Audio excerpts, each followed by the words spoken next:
All right. Are we ready to go? So on mine, it still says setting up your webinar for YouTube Live, so I'm just gonna let it finish. Okay, it says on mine, webinar is now streaming live on YouTube.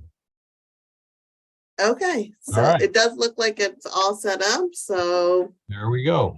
So There I'd we like to go. call this this special meeting of the Community Services Committee of the Norwalk Common Council to order.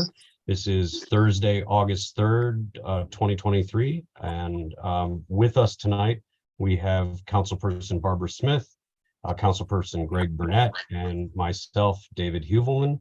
As of right now, we do not have a quorum, so we are not able to vote on any matters that come before us this evening, but we will proceed as we can. So first would be public comments, and I would open the floor to any member of the public who is here. I do not see anyone in the attendee list. And does any of the members of the committee have anything that was sent to them that needs to be brought forward in public comment this evening? No. All right. Seeing none, we will close public comment and we will move to item number 3, the presentation by the Chief of Community Services, Lamont Daniels, City of Norwalk Community Impact Mini Grant Program. And I believe that's actually going to be presented by Ms. Ana Vivian Estrella. yes, so I will be presenting. Let me just share my screen.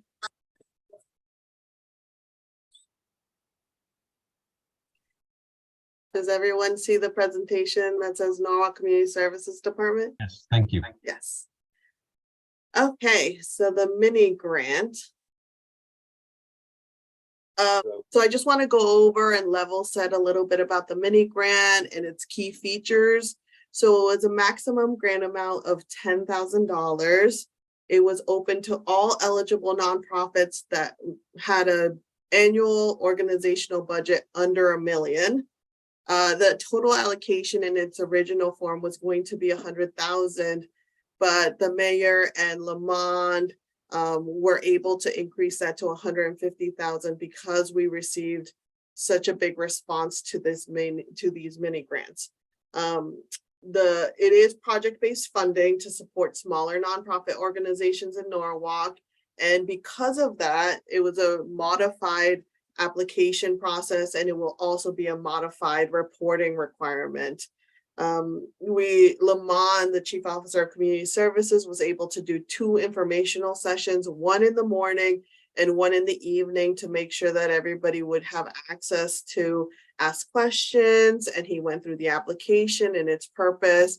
And so those informational webinars were posted on the city website and made available to everybody that wanted to apply for the mini grant opportunity. In addition to that, Fairfield County's Community Foundation provided in-kind support to the applicants, and a number of them did take advantage of it, and I'll speak on that a little bit later.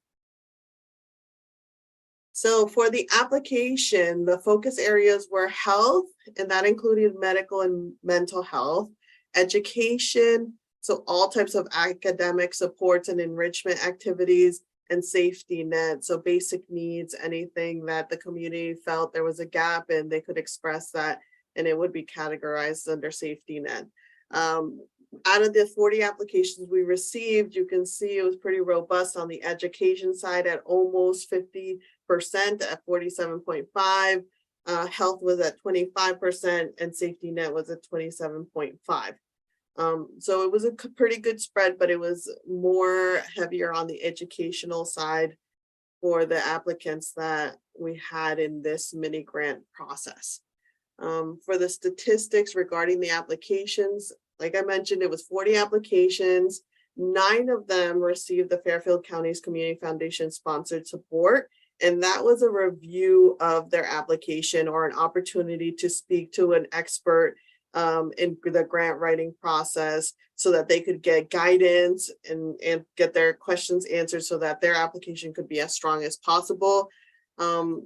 The request for fundings ranged from $1,500 over to $13,660. And if you added up all those applications, the total request amounted to $358,947. So from its original form of 100,000, we definitely blew that out of the water in requests, and the 150 still was difficult to divvy up and make sure that the money stretched as far as it could. The proposed awards, what we're here tonight to look at really was the 20 applicants where we're proposing awards that range from $1,125 to $10,000. The total would be that 150,000 that was mentioned that we were able to push the award to. So the process was that the applications were reviewed by the panel comprised of Fairfield County Community Foundation Vice President, Grants and Programs. That's Latanya Russell Humes. Did I pronounce your name correctly, Latanya? Okay, perfect. I did not have occasion to say her full name prior to today, so I'm going to give myself credit for pronouncing it correctly. And she was great in this process. The City of Norwalk's DEI officer, Latanya, who's also on this call, and the City of Norwalk Human Services Director. So that's me, Anna Vivian. The applications were scored on the following criteria. So need, focus, fiscal and sustainability, evaluation of their program, priority, and innovation. We did have to level set because it was a modified application. The applicants, had difficulty flushing out all of these points, but we've taken that feedback and we really looked at how we could be as conscientious moving forward when we do modified applications. And based off of the final scores, the applicants were granted full or partial funding, or in this process where we're proposing they get full or partial funding. Now we get to the meat of it. So here are the proposed recipients. English Learner Support Services of Fairfield County. Their proposed impact was to increase after-school supplemental English support to students with limited or interrupted formal education. And our proposal is 10,000. I won't actually go through every single one unless you guys want me to. But you can see here that it ranges from very specific targeted educational opportunities and supports to safety net regarding things like freezers, wheeled coolers that will increase a pantry's impact. And then we also have health, but it's a wellness. So some of these programs actually were able to cover more than one focus area. So in here, we have the English Learner Support Services, Intempo, Child Advocates of Southwestern Connecticut, Macedonia Church, Norwalk Education Foundation, the House of Darla, and Smart Kids with Learning Disability Countdown to Kindergarten. There's 3 of these slides, so I just want to pause. Is there any questions about these recipients? Or can I move forward? Greg? Yes, thank you, Anna Vivian. I guess my basic question is, was there a requirement that these organizations have a presence, or the funding that they would be receiving would be utilized within Norwalk? Yes. And Norwalk and Norwalk residents would be the recipient of these services? Because some of them, for example, it says Child Advocates of Southwest Connecticut. It's hard to tell if they even have a Norwalk presence. Absolutely. So at the end of the proposed recipients, I do have a slide about recipient statistics. 100% of them said that they are going to use this funding for all of Norwalk. So none of them distinguished and said they are only going to do one zip code, and none of them, and they all agreed that this money would be served for Norwalk residents only. Great, thank you. I just would like to pause for a moment to let the record reflect that Councilperson Diana Revolus has joined the meeting at 6:45. Thank you. Sorry. Oh, great. No, that's okay. Does any other council person have any questions regarding this set of proposed recipients? Okay. So in this slide, you'll see, again, we have a mix between targeted efforts on the education front, health. There's a combination of health and safety net support. And we have the Norwalk Art Space, Umbrella Club, Girls on the Run, Greater Hartford, Norwalk River Rowing Association, specifically their Reach Out and Row program, Live Girl Inc., Save Inc., Youth Business Initiative, specifically their YBI Workforce Program. Any questions regarding this set of proposed recipients?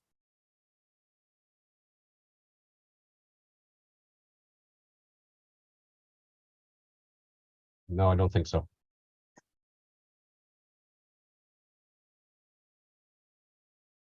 So this is the remaining slide of the recipients. We have Elder House, and this was a unique one because the seniors in this program were losing their funding. So they would have otherwise not been able to participate in the day program anymore. And so this funding will be able to be braided so that they can continue to receive those day services. And it's specifically low-income seniors with dementia. Circle of Friends, Nice Inc. This is not their festival that they're the most well known for, but actually a new addition, a new education enrichment program where they're going into the schools to increase multicultural immersive arts education and enrichment. Comunidades Sin Fronteras, they'd like to do what they're calling an iChip program where they're targeting immigrant children and they're trying to bridge that gap between their attendance. What are the barriers for them to complete their high school education or GED and college exploration? Norwalk Stratford Grassroots Tennis Education, specifically their college and career readiness program, and Mont des Olivers Seventh-day Adventist Church, where they, again, this is not, although it's garnished for their pantry and providing food services, what they're actually requesting money for is to purchase a minibus so that they can get the food, the volunteers, and the clothing to Open Door Shelter so that they can increase their impact. Any questions regarding this set of recipients? I did just a brief question just with Mount de Olivers, the church. That's an interesting partnership for them with Open Door. What is it that they're able to do? So by what they having Sure. So what they currently do is they'll fundraise for the pantry. They'll get all of the food together. They'll get donations of clothing. And all of their volunteers will then bring the supplies over to Open Door. In their application, they outline that they also serve the food at the kitchen. And so they're doing this multi-pronged approach in partnership with Open Door. But right now they're reliant on their volunteers' cars and their own personal vehicles. This would give them the opportunity to buy the minivan. It's not the full funding, but it'll contribute to them purchasing a minivan so that they can then continue this impact and get more things over to Open Door when they make their trips there. I see a councilperson, Greg Burnett. Go ahead. Thank you, Chairman Hooverman. A couple questions. One, was it a requirement for each of these organizations to be a 501c3, Yes. a nonprofit? Yes. Because I saw the church listed there, and I'm like, is that an entity of the church that's a nonprofit? They all submitted their 501c3 paperwork. And we will be going through everything to make sure that everything's an eligible expense. But yes, they were required to show that they would be eligible for these funds. Okay. And second, and you might be touching on this in future slides, but I'm curious as to the differentiation between awards. Like why do some organizations get 10,000, others get 5,000? What was the thinking behind the distribution of the amount? Sure. So I didn't go into detail in the next slide, so I'd be happy to go through it right now. Okay. No. You can. I can wait. No problem. Okay. But I'll definitely cover that, and I'll answer your question, and I'll also let my co-panelists on here answer that because we were very thoughtful in trying to make sure we could make the maximum amount of impact with the funds that we had. Thank you. Any other questions regarding the proposed recipients list? No. So here are some overall stats about the recipients. Is just to answer the question that you asked, Councilperson Greg Burnett. We had the first 100,000, and at first we said, okay, these are very small grant amounts. They're going to make a huge impact for these agencies. So we didn't necessarily want to take away, and they scored really, really well. So these were the top tier applicants where we gave them 100% of their funding. So those 10,000 marks, that's 100%. A couple of them were at 7,000, and that's because that's what they requested. So it was 100% of what they requested. We didn't give them 10,000 if they didn't ask for 10,000. When we found out that we might be able to get an additional 50,000, we conferred with each other, and Lutanya, being in this space as a professional, she said that something that they've historically done was break it up. So now creating tiers. So that first tier got full funding, 100% of their funding. The second tier would get 75% of their funding, and the third tier would get 50% of their funding. And so that's what we did. And that's why you'll see the 7,500. So if they asked for 10,000 and they ended up in that second tier, what they are now proposed to get as an award is 7,500. And if they ended up in the third tier, it was 50% of what they were asking. So again, if we use the 10,000 mark, they would then get 5,000. Does that answer the question? Yes, it does. Thank you. Okay, perfect. So 75% of these organizations had organizational budgets that are under $551,000. So we're really talking about small to mid-size agency. I wouldn't even say mid-size, because as we all know, 500,000 can go in a blink of an eye when you're talking about salaries, supplies, time, specialists, anything you might need for these programs. And so 75% of them really had small budgets. Only a couple of them had budgets that were over that 551,000 mark.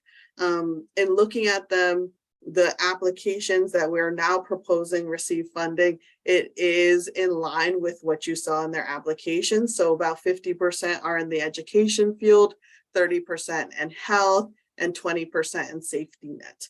I wanted to create another graphic just to show you the different types of categories, since I knew I wasn't going to be able to go into detail about every single applicant.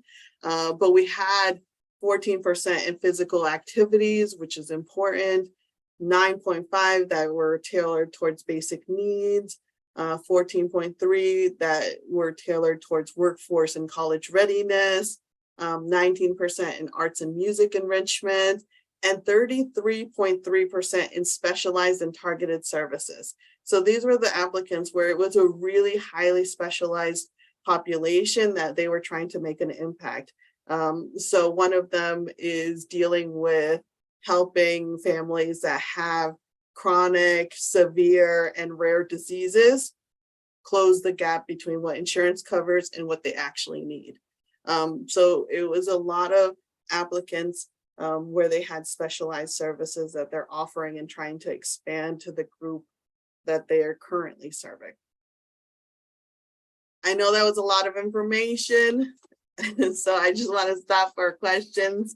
And just the last note on there is that 100% stated they will serve all of Norwalk, and this money is for Norwalk residents. So it's not going into general operating funds in that way.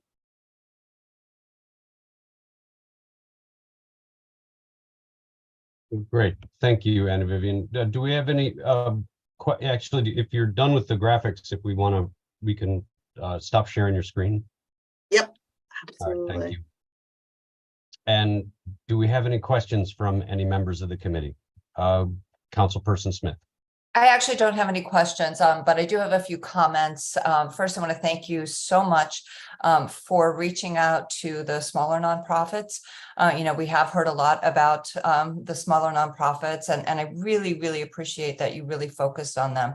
And I'm pleased to see the wide array of services that are being covered. The focus on health and education. I'm just really, really pleased with the way the process went. And in particular, offering the help around the grant writing, so that really helps those smaller nonprofits to make sure that, they dot all the I's and cross all the T's and provide all the information that's needed, because that is not an easy task, writing a grant, and it's got to be so specific. So I just really appreciate the way you went around this. And we're able to disperse funds to so many really great organizations who are working with our kids and families. Thank you, Councilperson Smith. Any other questions from any members of the committee?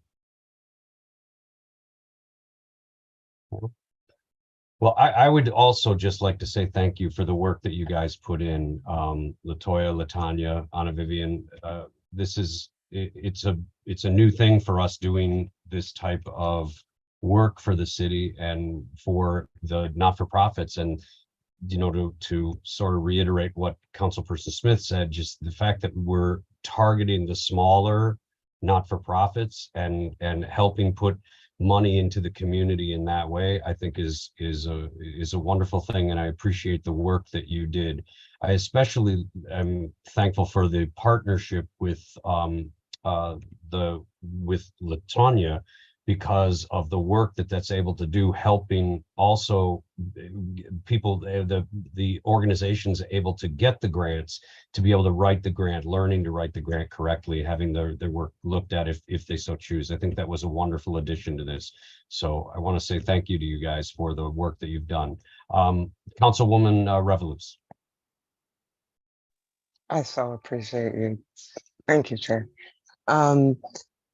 I just wanted to say, because I came late, so I didn't see everyone. I just wanted to double back, because I've heard it in different ways with you, Anna Vivian, that you've done amazing work, and everyone around you, Latoya, all of you. And I do appreciate the hear of a little bit of the annoyance from our other grants happening. And I do appreciate the help that was given. I'm just going to take the time to say I did see some names. And I, again, want to reiterate, I didn't see all of them. I still saw some names that I've seen already before. So I do see the bigger portion of going to a smaller. I would really like to see the next time we go around that, like, wow, we really are reaching out to brand new faces and places that are making changes here in our communities, for our children, for our families, for our elder, right? But that being said, I'm still very happy for it. I would just, hope that when we get into a space, if we do have this ability to do it again, we just broaden our focus on those smaller nonprofits and exactly what you did on the help with the grants. I don't want to overlook that. Like, that's a big deal for small businesses, because not a lot of us or them understand any of that process, right? Like, that's a whole just life to be a grant writer, let alone trying to apply for one grant, right? So I appreciate that. I do want to say that, but I just also hope that we just broaden the space of who we're looking at and who actually listens to know to apply in as well, because you can't control who applies to, right? So that being said, that's all I wanted to say. Absolutely. And we did try to make a concerted effort to do outreach. We specifically asked known advocates in the community. There was a whole round table that we were aware of that we asked for outreach to go out to them. I know there was targeted efforts for any smaller nonprofits that anybody knew of to really apply. But like you mentioned, we can't control who applies, and we try to be as objective as possible and as thoughtful as possible. So to be perfectly honest, some of these applications weren't well written and they didn't answer all of the questions. And we did a lot of digging. We did a lot of soul searching to see where we could find, to give you an example is they might have not mentioned that they do fundraising, but we were able to deduce that if their program costs 50,000 and they're asking for 10,000, they're fundraising, right? So even though they didn't explicitly state it, we did our due diligence to try to be as thoughtful and understanding of the fact that they're smaller nonprofits, so that maybe in an ordinary process or with a different funder or a different panel, their application probably would have been thrown out. But we really did as much as we could to support the applications that we could. I will, that's why I do want to state that we have had these discussions on different type of forum and meetings, right? I do get that part. So I do want to acknowledge that's a big deal, and I thank you, thank your team, thank everyone for that. We can't control what that end does. But just hopefully that we get a space in place that we start seeing new names that we're like, oh, wow, that's even in Norwalk, we're doing that. You know what I mean? That would be great. That would be amazing. But again, being new, being small, that's why it might be, you got to start somewhere. You got to start somewhere. I'll leave it at that. Thank you so much for what you're doing. Thank you. Great. Councilperson Greg Burnett. Thank you, Chairman Hooverman. I guess my question is somewhat in line with the previous question and response. You shared with us that you had a scoring rubric, and there's obviously organizations that didn't, quote unquote, make the cut. So can you give us a sense of what they might have been missing without, going into a specific organization? What were some of the examples as to why an organization didn't raise to the level of being accepted to receive funding? What were some of the common threads in terms of what they were missing in their application? Absolutely. So I'll start, but I definitely invite Latoya and Latanya to give comment. I mean, one of the most glaring things is not filling out anything. So we had applications where, as much as soul searching as we can do in the application, it's still what's written down. And if you don't say you're going to make an impact, giving us general information about your organization without saying you're going to do anything specific makes it really hard for us to pull out of it.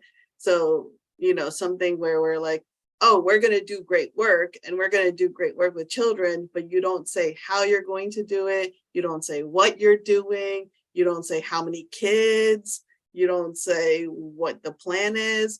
And I get it. And those are the pieces where it's like, I wish they had just said, our plan is to do journals with kids so that they have expression. We really, really tried to draw as much as we could from what was presented, even if it wasn't in the format that we were requesting it. But there was some applications that just blatantly didn't give us an impact. So Latoya, Latanya, I don't know if you want to add to it. Yeah, I'll just say, to echo what Anna Vivian is saying, is just from that inclusion space, there were a lot of applications that just didn't have enough information, and we really did do our research and like she said, really soul search and meet people where they're at, because we also understood that we wanted to be inclusive, and we wanted to give this opportunity to people. But I think every section had numbers, and we scored those sections individually, and then it auto-populated. So even just with that process itself, it was created so that it kind of just did its own thing, and we treated every section individually, really taking a look. The process took hours and hours and hours, hours and hours. And so we, really looked at every application with a fine-tooth comb, and made sure that, it had the most equitable outcome. So I think that's it. And I also just want to say, I think this is also really telling of the high need in our community for people to understand this process, because yes, we want to give people these smaller grants, but we'd love for people in our community to be able to qualify for big federal grants. And so we want to prepare them for that, from these kinds of opportunities. So even throughout the process, offering space for people to come and ask questions, to get one-on-one help with their application upon submitting it, I think, just offering those opportunities was a help. And there were organizations that took advantage of that. And so just thinking about how we can continue that work, but it was definitely done with fidelity. I think the only thing that I would add very specifically, Councilman Burnett, is there were times where the ask was more than what the program budget was. And so something just that simple, because that says to me, well, how are you paying for, we can't be the sole provider, or no funding source can be the sole provider for a particular program, because how does that program get sustained once that funding goes away? Things, and I think Anna Vivian mentioned, not just clearly nowhere could it be discerned exactly what the program was doing. And to the point of, and I do think, as I looked at these, and I looked at them as a grant maker, from that perspective, irrespective of what they were asking for, it was very evident, right, that some of it is just helping people to understand the logistics, because as many of you have said, writing a grant can be tedious, it can be intimidating. Many of these, and I do want to add, some of the organizations that were not funded were not small by any means. Some of them were much larger organizations who actually probably had greater capacity to produce a better grant than they provided. We at the foundation are also very committed to, as Councilwoman Revelis said, and I hope I pronounced that properly, to finding those organizations, not just in Norwalk, but certainly in Norwalk, across Fairfield County, that are underfunded, under-resourced, unknown in some ways. And more often than not, we recognize that those are what I call mom and pop shops. They're usually one or two folks who are passionate about whatever the work is, and they just don't have the capacity, because they are the one person. They do the work, they run the organization, they do all of it.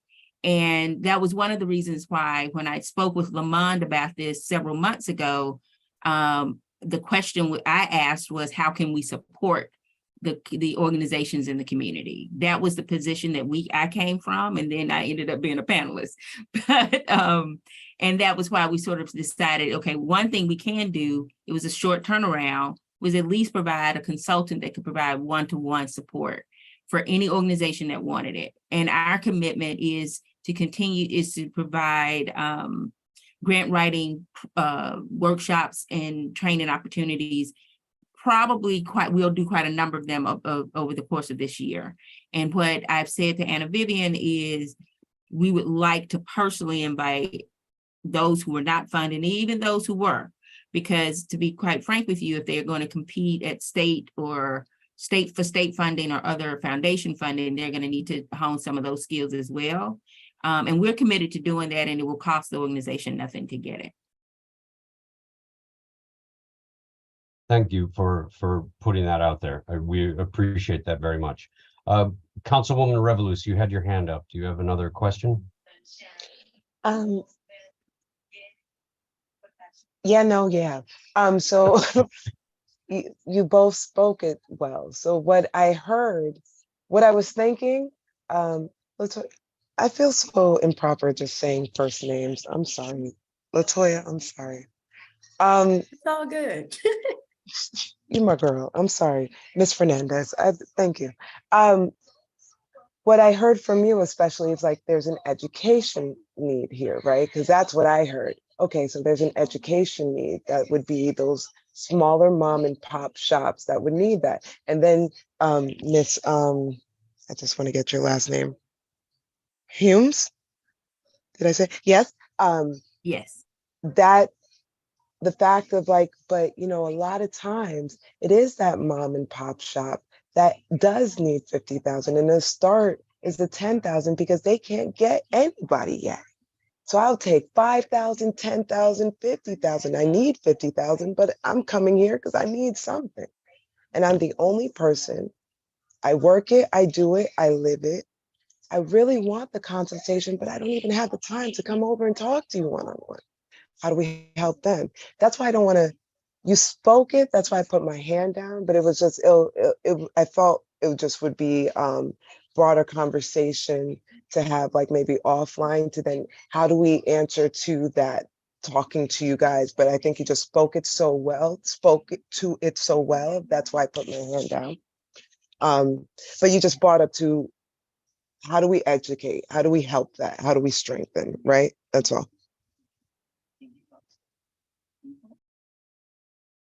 Great, thank you. Yeah, I think that's a huge part of it. And since it's new for Norwalk to be doing this, I think that that's part of the learning curve on the process, is starting to be able to put the information out there about this program, about other programs that we may be able to fund, and then helping to educate, just as you're talking, Councilwoman. Great. Are there any other questions?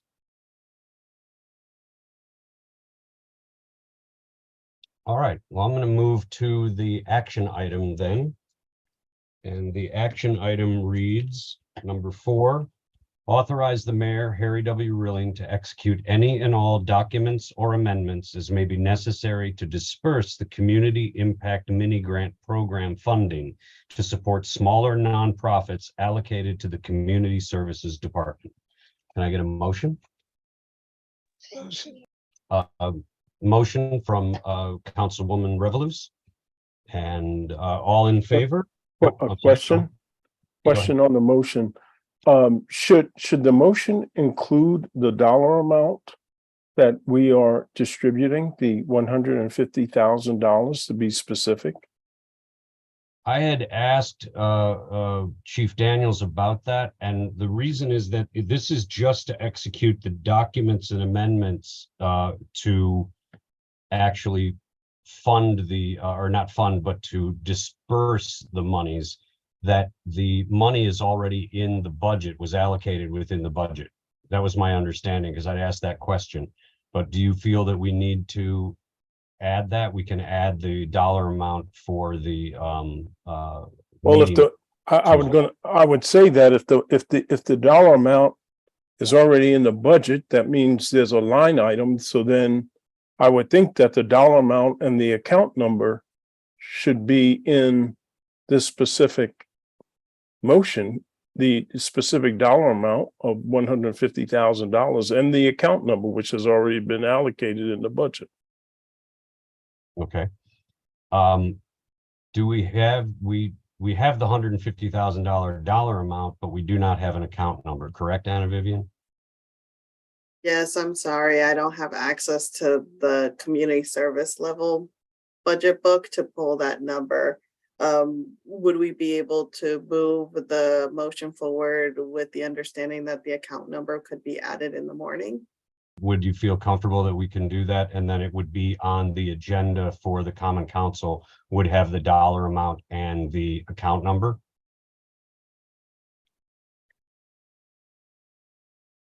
Is that fine?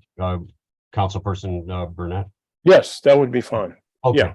All right, so we'll move the item as is, with the understanding that when it goes to the council on Tuesday, it will also include the dollar amount of $150,000 and the account number associated with, or account numbers if there are other numbers, because I know you said that you pulled another 50,000 into it for the grant.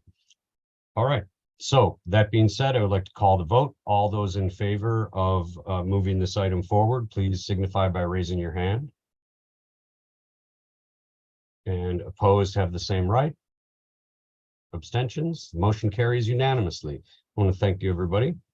And thank you guys for the work that you've done on this, and looking forward to more work of this nature for our lovely city of Norwalk. That is the only action item for this evening. So with that, I will call for, yep, there we go. Motion to adjourn. Thank you, Councilwoman. All those in favor, please signify by raising your hand. Aye. Opposed, Abstentions, motion carries unanimously. We are adjourned for this meeting. Thank you very much, Good night. everybody. Thanks, everyone. Thanks for your. Thank you. Quickly, just that it says that our next meeting on the agenda is August 17th. I will confirm with you in the next day or so. I believe that that meeting is going to be canceled because I do not believe there are any other action items for August that would need to be addressed. All right. So thank you, Happy everybody. summer. Have a lovely evening. Night. Yeah. Good night. Good night.